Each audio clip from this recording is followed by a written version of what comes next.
George. Ano, ha? Ano? Kaya mo pa ba? Gusto mo pa ba, ha? Sige pa! Sam, ba't di ka sumasagot? Jericho, kasama mo ba si Sam? Ganun ba? O sige. O ganun. Okay. Excuse me. I just wanna ask, may mga tao kasi dito na mukhang helper pero hindi naman pala. Just like Vivian. So I just wanna ask, are you a helper here? Pwedeng pakitapon? Hindi ako helper dito. Ako ang balain ni Aurora, pero sige, tatapon ko na to para sa'yo. Oh, so you're Mercy. You're the mother of that shameless baby killer. Si Samantha? Anong sabi mo? Sa makakagaan ng loob mo. Ah, ganun. Pwes. George! George! Malaki ang mababawa sa sakit na nararamdaman ko kung mawawalan ka rin ng anak kagaya ko. Ano sabi mo tungkol sa anak ko? I'm sorry. Are you deaf? Mahina ba yung pandinig mo? Ang sabi Hindi ako bingi. At hindi baby killer ang anak ko. Oh my gosh! You are such a war freak! Sasampalin mo ko? You know, that's so basic. Oh yes, Barry. She is a major war freak. But what do you expect from a cockroach raised in the slums? Kapal na mukha mo pumunta dito pagkatapos ng nangyari. George, huwag mo akong sisihin sa nangyari. Aksidente yung nangyari. Aksidente? Tinulak mo ako, pinatay mo ang baby ko, tapos sasabihin mo, aksidente? We both know what happened, George. No! George, nandun ako para humingi ng tawad sa'yo. Nandun ako para mag-sorry But I already said no, pero kinulit mo pa rin ako. Ayaw kitang sukuan. Ayaw kong sukuan yung pagkakaibigan natin, George. But I already did. Sinukuhan na kita, Samantha. Sinukuhan ko na ang friendship natin. No wonder ganun na lang ang ugali ni Samantha. Meron naman palang pinagmanahan. Huwag niyong insultuin ang anak ko. Mga hayop kayo. Hindi ko alam. Meron ka palang kakambal na kasing demonya mo. Pareho kayo. Magara ang damit. Makinis. Maganda. Pero kasing baho at kasing dumi ng imbornal ang mga pagkatao ninyo. Dare you!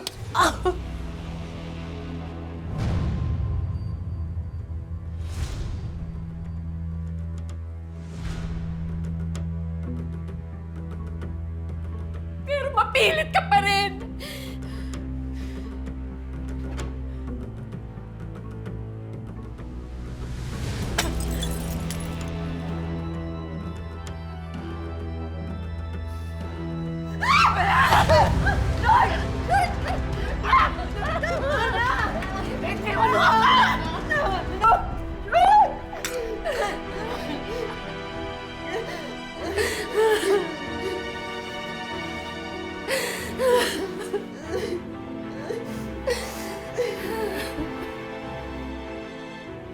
Ikaw ang may imbornal na ugali.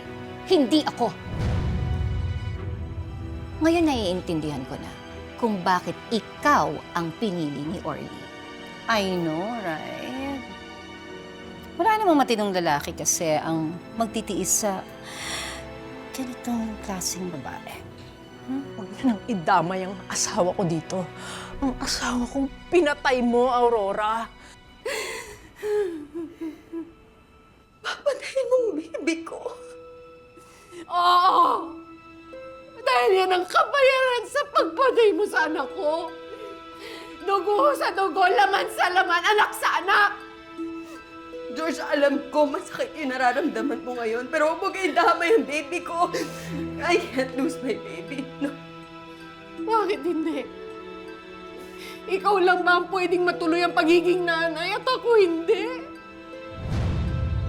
Walang hiya ka talaga. Oh my gosh! Walang hiya kayo! Walang hiya kayo! Tigil ka! Walang hiya kayo! Tigil ka, sabi! Sa susunod na lumapit ka pa kay Ma'am Aurora, kakalimutan kong babae ka. Thank you, Amando. Let's go, Barry. Ikaw naman kasi.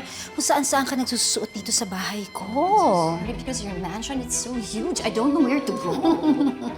Namit ko tuloy yung isang lokalakang babae. Sabi kalawang baby na to na nawala sa akin. This was my second chance to be a mother. My last chance.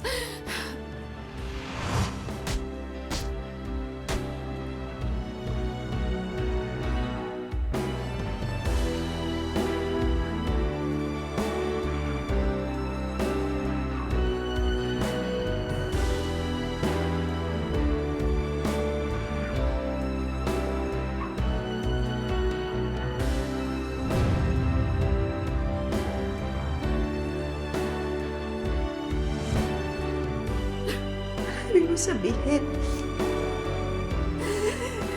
nakunan ka dati.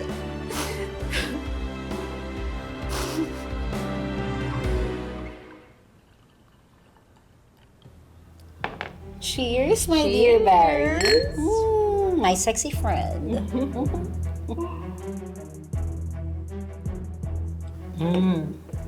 I love it. Nakita mo ba si Larry kanina? Oh my gosh, did you see her outfit? I know, right? It's so, oh my gosh.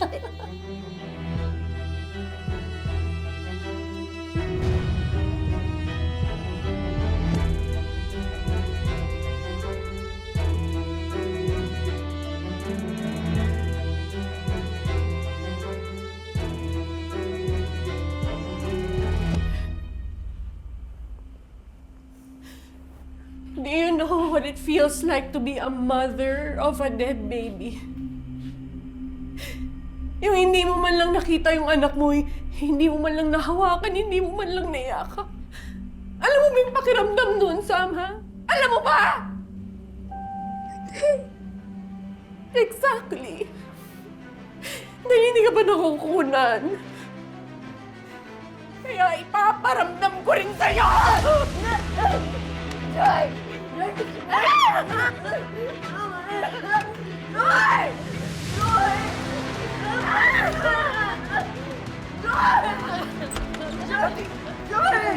Ate, tama na! Ate! Ate!